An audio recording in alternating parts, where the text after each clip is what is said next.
Анда эмесе жанында Ырыс Кутбердиев, Кыргызстанда Bubble Tea'ni жаңы уровеньге көтөргөн бала десем болот. Хайптуу өргенчи.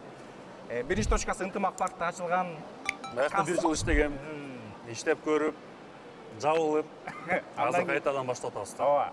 Андан кийин чоң история болду, кофейня менен ал не про это. Да. Ооба, азыр болсо экинчи точкасында турабыз. Бишкек парк 8 квадратных метров.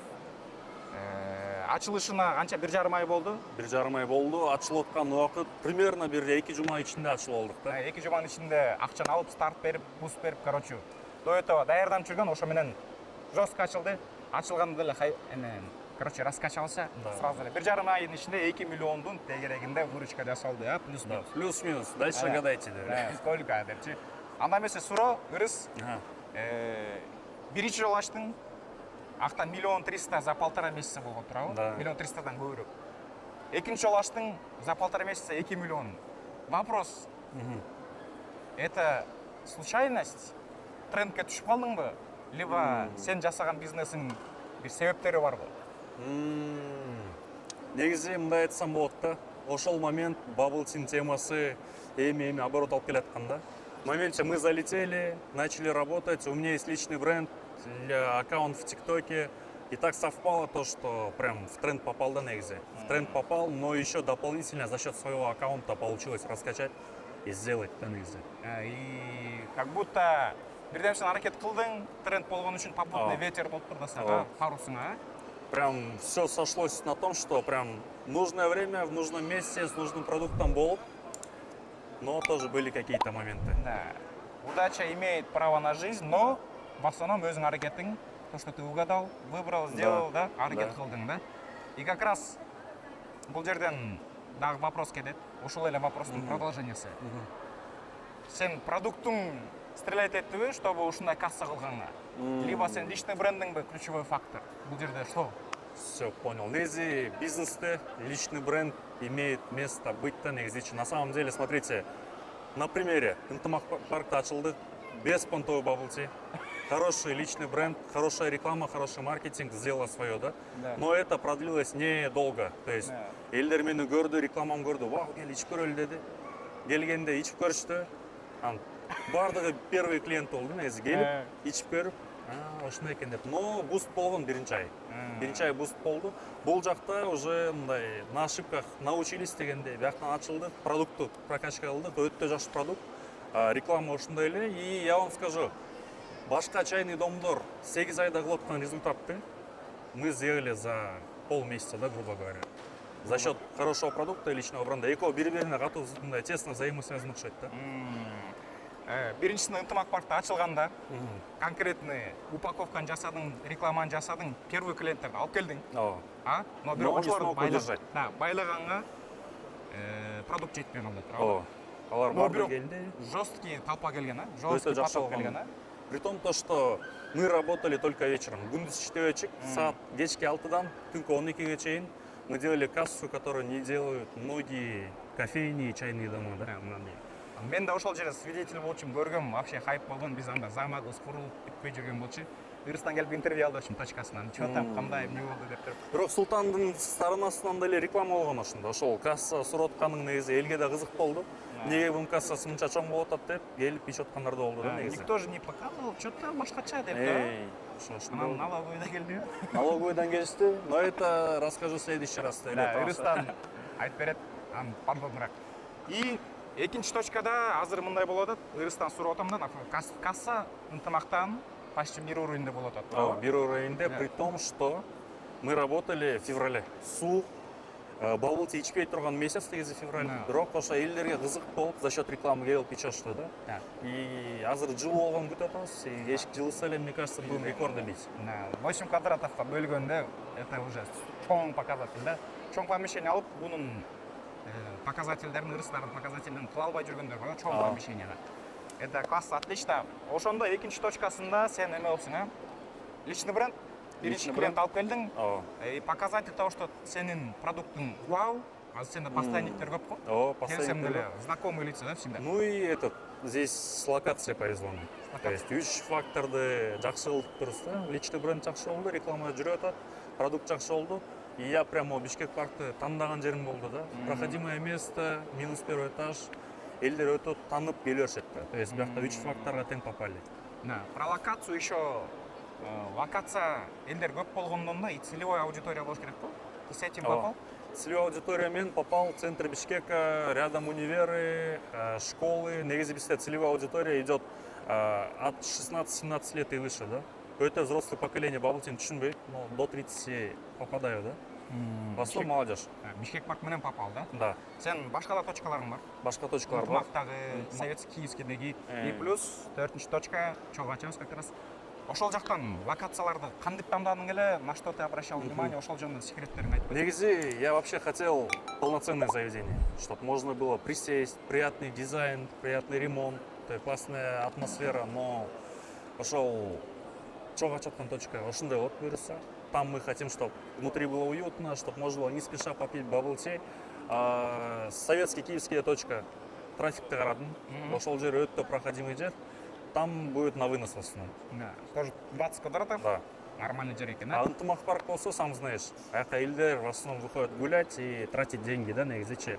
Там люди с деньгами ходят, трафик тоже очень большой вечером.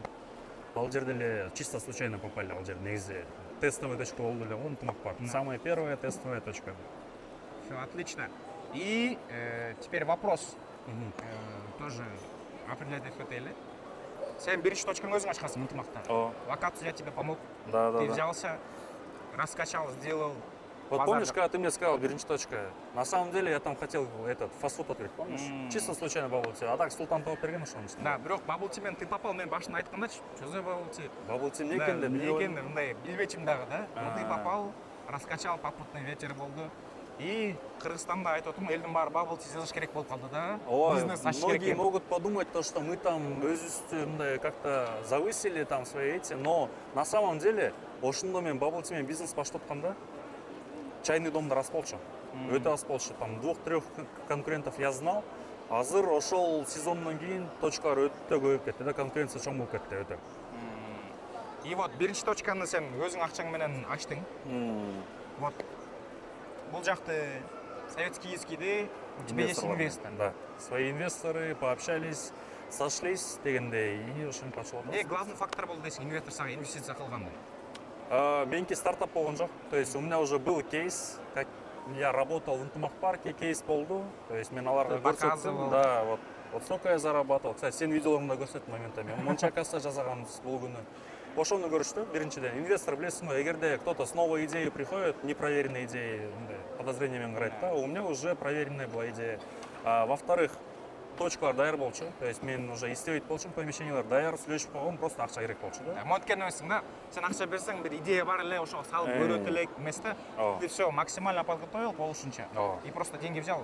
Сразу ошон үчүн 2 жумада ачылып кеттиң, правда? Потому что все подготовил. Третий. Технология, да? Да, үчүнчүдөн, да, у меня технология была, и үчүнчүдөн, да, технология была продумана, менюшка уже была составлена, все бабл-ти проработаны на протяжении 4 месяцев, то есть эмгегимди салгам да, и ошол деле один из основных факторов болду окшойт.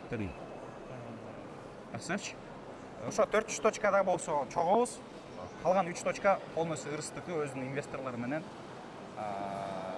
жакшы бир позицияда он наработал себя очки, да? Чисто. Да, буюрса. Первый партияга биринчи точкага эле инвестиция $1000 десе, элдер айтмакта. Успокойся, да, Успокойся. какие деньги, депчи. Но на самом деле, чыны с опытом пришло. В Ынтымакта ачылганым, аякта окшошпой алганы негизи на пользу эле кетти. Я улучшил. Ошондой эле болуш керек экен негизи. Все, отлично. Игилик дальше. Анан кийин теперь вопрос. Теперь вопрос насчет чего, знаешь?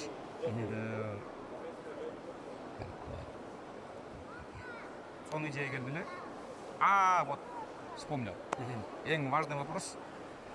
Азыр точка без тебя работает. Да. В будущем азыр дагы сезон келатат, 3 точка ачылып атат.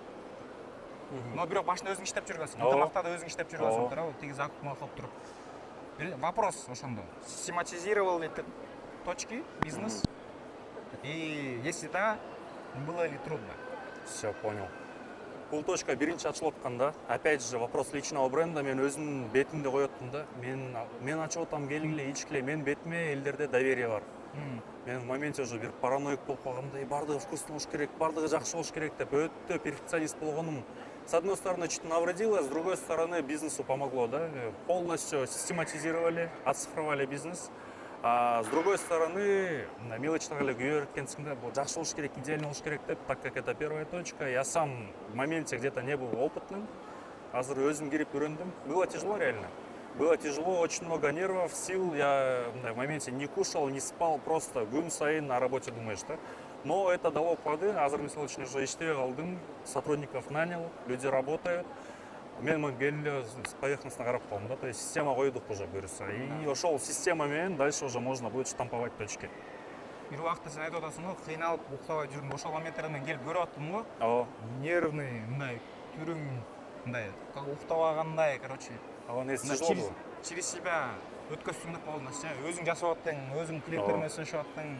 Көптөр ойлойт, бизнес ачып туруп, кинодогудай эле, так, баарын чек-чейт туруп чыгып кетем депчи. Андай эмес да, негизи бизнес ачканда сен деле первое время иштешиң керексиң окшойт, чтобы изучить вообще нишу вообще в целом, ичиндеги внутрянку понять, а потом только операционкадан чыкпасаң, сразу чыгып кетсең, мне кажется, ты будешь близок к провалу, да.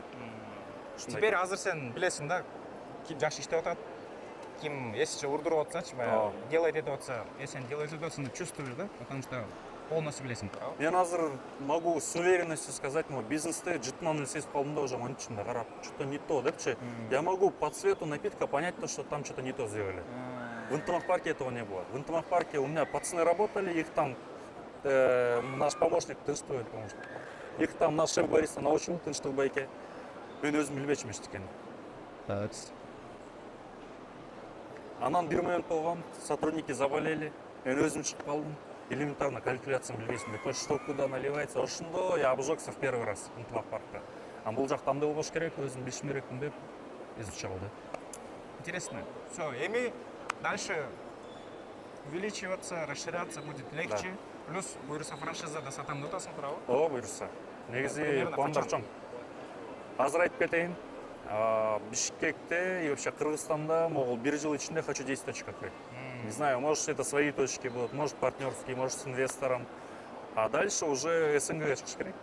Уже, мне кажется, бир жыл бияктан иштеп, мондай полностью бутка туруп калганда уже СНГ чыгабыз. Все время дорабатываешь, улучшаешь, уровень көрсөтөсүң. Бабл-тиде сезон барбы? Вопрос. Если сезон бар болсо, можно ли его обойти? Типа, если жакшы реклама, жакшы продукт болсоң, сезон вне сезона деле катуу иштей берсең болот дейм. О, негизи сезонность бар. Все равно bubble tea, он вкуснее, когда ты его пьешь холодным, да? Мустахты кышында эч ким ичпейт. Если у тебя точка с собой на вынос, то, скорее всего, нужно будет переждать этот сезон. Если без отчета кандай с посадкой, уютно, классно, когда люди приходят не только за bubble tea, но и за атмосферой, то кышында иштер солот. Негизи, а так, конечно, это лето будет прям самый пик. Но не скажу то, что зимой вообще жүрбей калат, потому что у нас есть такие позиции, как теплые бабулцы. Жылуу бабулцы элдер ичеришет, это тоже вкусно, но не так, как холодный, да? Ошон үчүн жумуш жүрбей калбайт деп айтпайм, но да, что-то будет, да. 4 точкага как раз мороженое болот, вафли болот, Айлендтен, Кыргызстан бабл-ти болот, и жакшы бири-бирибизге трафик алып келебиз. И продукттарды бири-бирине дополнительно деп ойлойм. И личный вопрос. Когда свадьба? Свадьба негизи азыр өтө актуальный вопрос болуп атат. Туугандар ичинде, дос балдар ичинде. Конечно, шартка караш керек деп ойлочумун негизи. Азыр как удобный момент выпадет, тогда и будет. Деньги соберу. Деньги соберу, жумуштарды налажу. Анан буйрса, да. Да, в этом году буйрса. Точно айта албайм, бирок буйрса жакын арада. Мен элдерге интересующий вопрос бердим. Я же знаю. Енді аяғында какие планы, цель в будущем, өзің жөн айтып кетсең болады, кем ты видишь себя через 5 лет, в конце этого года, идеальный момент, идеальная цель, идеальная ситуация, қандай болады сен ойыңда? Все, понял. Азыр мен в идеальном направлении, думаю, двигаюсь. В правильном, я считаю, азыр ошол эле сферада дальше нужно идти, расширяться, может сеть кофеин будет, может сеть чайных домов будет.